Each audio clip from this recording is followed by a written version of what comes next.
France Info. 59 Palestiniens tués, des centaines d'autres blessés par les tirs de l'armée israélienne. La journée d'hier a été la plus meurtrière depuis 4 ans entre Israéliens et Palestiniens. Le point de départ, c'est la manifestation à la frontière avec la bande de Gaza, à l'appel du Hamas qui dirige ce territoire palestinien. Appel renforcé évidemment par l'opposition au transfert de l'ambassade des États-Unis de Tel Aviv à Jérusalem. Et puis il y a la revendication officielle du Hamas, c'est le fameux droit au retour sur les terres que les Palestiniens ont fui à la création d'Israël il y a 70 ans. Quoi qu'il en soit, la situation est extrêmement tendue et explosive, d'autant qu'une nouvelle manifestation est prévue aujourd'hui à Gaza. Nouvelle provocation du Hamas, dit Israël, qui ne modifie pas ses consignes à ses soldats. Nous sommes avec Elisabeth Marteux. Bonjour. Bonjour. Merci d'être en ligne avec nous. Vous êtes chercheur à l'Institut international d'études stratégiques. Christophe Oberlin, bonjour à vous. Bonjour. Vous êtes chirurgien orthopédiste. Vous participez régulièrement à des missions humanitaires à Gaza et vous y étiez il y a pile un mois, je crois. Thomas Negaroff, historien de la rédaction de France Info, également avec nous. Bonjour Thomas. Bonjour Hercine. Et d'abord Étienne Menin, envoyé spécial de France Info à Gaza. Étienne, c'est calme pour l'instant à Gaza.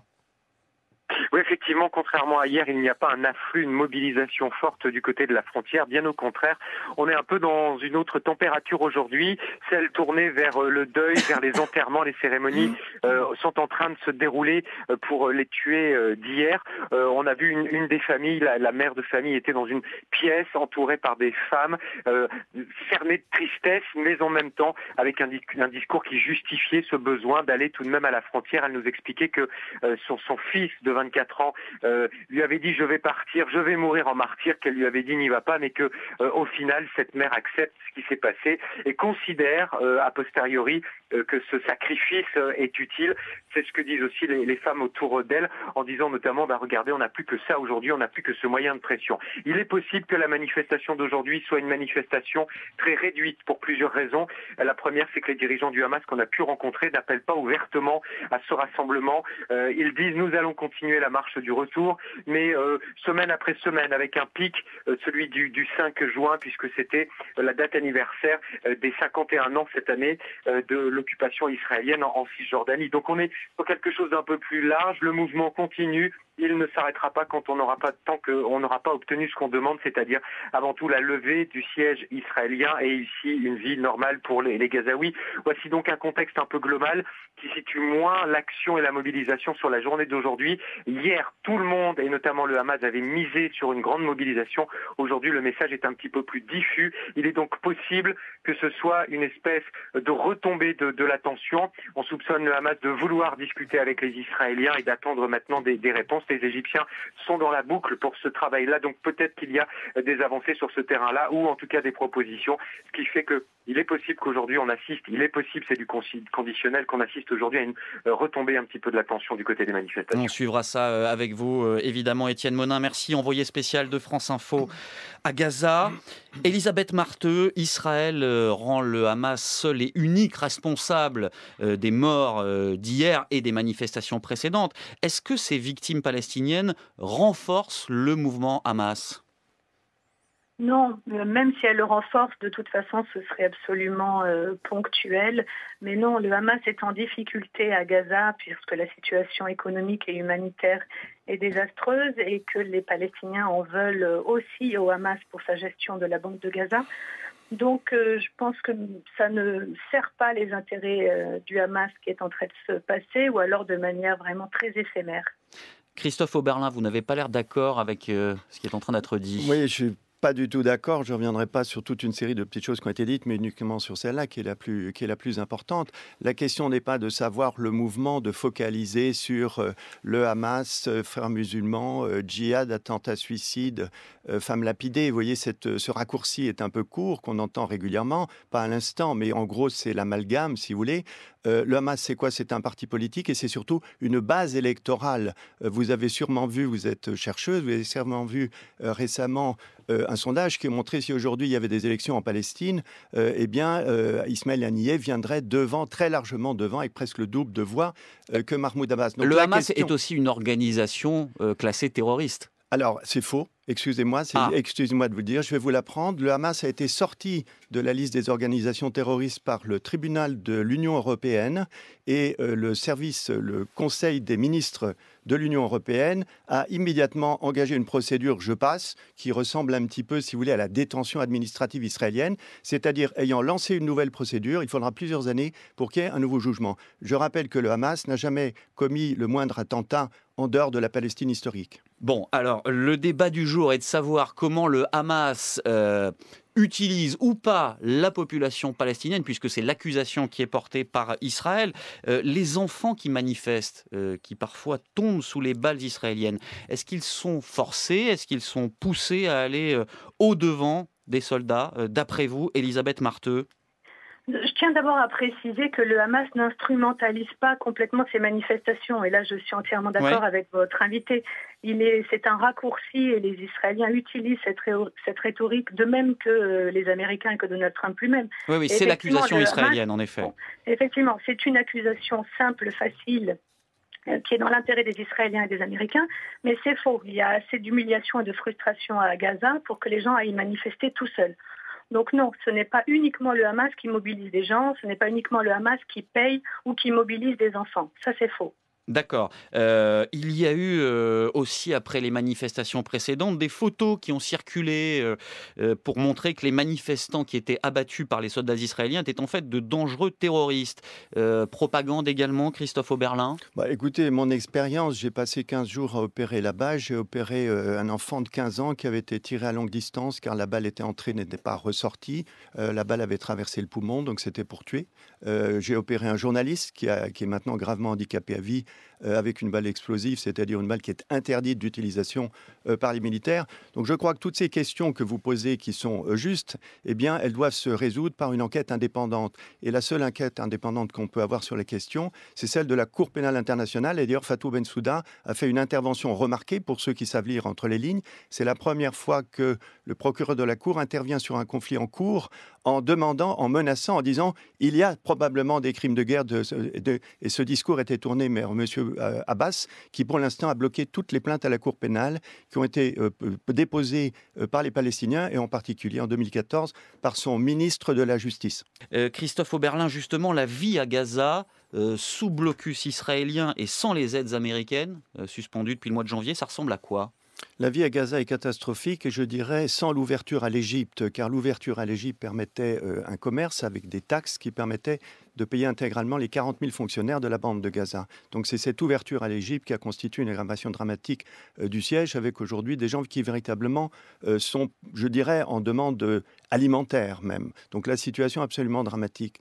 Alors on parle de ces manifestations, il y a des images de la violence, on voit des jeunes qui balancent des pierres. J'étais également en décembre à Gaza. Il y a eu des manifestations de plus de 200 000 personnes. Est-ce qu'on en a parlé dans les grands médias occidentaux, ceux qui comptent? Il faut malheureusement qu'il y ait des morts pour qu'on s'intéresse à ce qui se passe là-bas dans la bande de Gaza. La situation actuellement est intenable. Imaginez l'été dernier, l'été va venir pareil. Eh bien, 2 millions d'habitants, c'est pratiquement les 2 tiers de Paris intramuros, pas un seul réfrigérateur. Imaginez ça. Oui, c'est vrai que ça paraît totalement fou. Elisabeth Marthe, vous dites que la source de la colère à Gaza et la source de ces manifestations, elle est d'abord là, dans les conditions de vie sur place. Là, dans les conditions de vie qui sont désastreuses depuis des années, une succession d'interventions militaires de la part des Israéliens 2008, 2012, 2014 et encore aujourd'hui. Donc on est dans la suite logique de ce qui se passe à Gaza depuis des mois, voire des années. Ça ne peut qu'exploser. Thomas Negaroff. Oui, en 2009, Nicolas Sarkozy considérait que Gaza était, je cite, la plus grande prison à ciel ouvert du monde. Cette situation de blocus, effectivement, il faut savoir que le commerce extérieur est totalement aux mains des Israéliens, effectivement, empire la situation. En janvier dernier, vous l'évoquiez, les États-Unis de Trump, pour faire pression sur les Palestiniens, pour qu'ils reviennent dans le processus de paix, ont gelé 45 millions d'aides alimentaires, pas d'aide militaire, d'aide alimentaire aux Gazaouis et aux Palestiniens plus largement. Effectivement, on est dans un cercle vicieux qui est celui, effectivement, je me souviens de Truman en 1947 qui évoquait la misère comme terreau du communisme.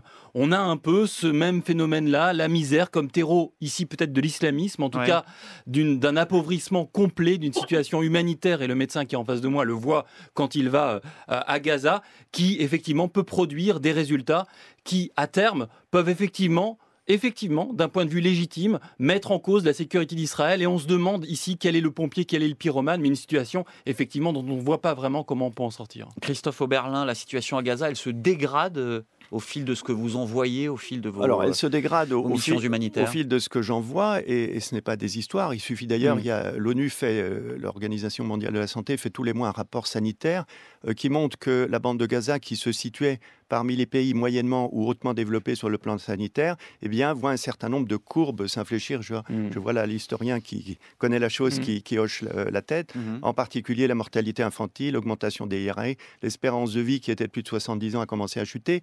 Autrement dit, il faut du temps pour que ces indicateurs de santé apparaissent. Et 10 ans, eh bien, c'est le temps qu'il a fallu pour épuiser la bande de Gaza. Et il y a une accélération depuis 2015-2016. On voit vraiment une dégradation très rapide des conditions de vie à Gaza, effectivement, avec un taux de pauvreté, par exemple, et un chômage endémique qui s'envole. Elisabeth Marthe, on ne voit pas où est l'issue, disait Thomas Negarov. On a l'impression qu'aujourd'hui, le gouvernement israélien est vraiment dans une position de force absolue du fait de la présence de Donald Trump. Vous êtes d'accord avec ça ? Benyamin Netanyahou agit en toute impunité aujourd'hui ? Exactement. Benyamin Netanyahou agit de manière totalement décomplexée et en toute impunité. Mais à la limite, il a toujours fait. Les Israéliens ont toujours agi comme ils l'entendaient dans les territoires palestiniens. Sauf qu'aujourd'hui, c'est décuplé et que de manière évidente, on a une célébration et une liesse à Jérusalem, alors qu'on a des morts et des manifestations qui sont abattues à Gaza. Donc c'est pour ça aussi que l'opinion publique s'émeut et que les opinions publiques internationales, mais en réalité, ça fait des années qu'Israël fait absolument ce qu'il veut dans les territoires palestiniens. Qui serait en mesure, d'après vous, Elisabeth Marthe, de mettre un frein au moins à cet effet d'entraînement entre Donald Trump et Benyamin Netanyahou ? Je ne pense certainement pas à la communauté internationale, ni les Nations Unies, ni les Européens, puisque les Israéliens, de toute façon, ne les écoutent pas. À la limite, les États arabes limitrophes comme l'Égypte et la Jordanie, qui ont peur pour leur propre sécurité, mais là encore, c'est limité. Donc je pense qu'Israël continuera jusqu'à ce qu'Israël n'ait pas intérêt à entrer en guerre de manière plus frontale avec le Hamas. Ce sera uniquement au regard de ses propres intérêts qu'ils négocieront de manière contournée avec le Hamas pour faire baisser la pression. Christophe Oberlin. Oui, en dehors d'explosions de violence dont personne ne peut dire jusqu'où ils iront, il y a quand même une direction qui est celle du droit. Et là, le droit, ce n'est pas le Conseil de sécurité, le droit, c'est la Cour pénale. Et il y a une jurisprudence tout à fait récente qui est intéressante, eh bien, c'est celle concernant l'Afghanistan. Il y a eu, comme les États-Unis font souvent des accords bilatéraux avec les pays avec lesquels ils ont été en guerre, ils font un accord, vous ne nous poursuivrez pas devant la Cour pénale. Ça a été le cas avec l'Afghanistan. Eh bien, il y a encore une possibilité, car je vous rappelle, la Cour pénale, c'est pour défendre les victimes contre les responsables et non pas contre les États. Eh bien, en ce qui concerne l'Afghanistan, Fatou Bensouda, eh bien, c'est autosaisie du dossier afghan à la fin de l'année dernière. Et donc, il y a un dossier déjà de 180 pages qui a été constitué, où tous les crimes de guerre commis par les deux parties, c'est-à-dire la coalition d'un côté, les talibans de l'autre, y compris les crimes de torture commis dans les prisons européennes, comme vous le savez, tous ces crimes eh bien, vont être passés au crible et la machine est lancée. Donc la Cour s'est saisie via la procureure. Thomas Negarov, un mot là-dessus. La gouvernance mondiale, y compris dans le droit, ne vaut que lorsque les institutions sont reconnues par les partis en tout cas... Pas pour la Cour pénale. En tout cas, Israël comme les États-Unis sont sortis de la Cour et de l'accord de Rome de 1998. Mais justement, les États-Unis sont mis en cause dans le cadre de la Cour pénale. Il n'y a pas nécessaire, ça je le dis, c'est un point très important car on commet souvent une erreur. Il n'est pas nécessaire d'adhérer au statut de la Cour pour être inculpé. Merci beaucoup Christophe Oberlin, merci à vous Elisabeth Marthe, invitée du 12-14 de France Info ce midi.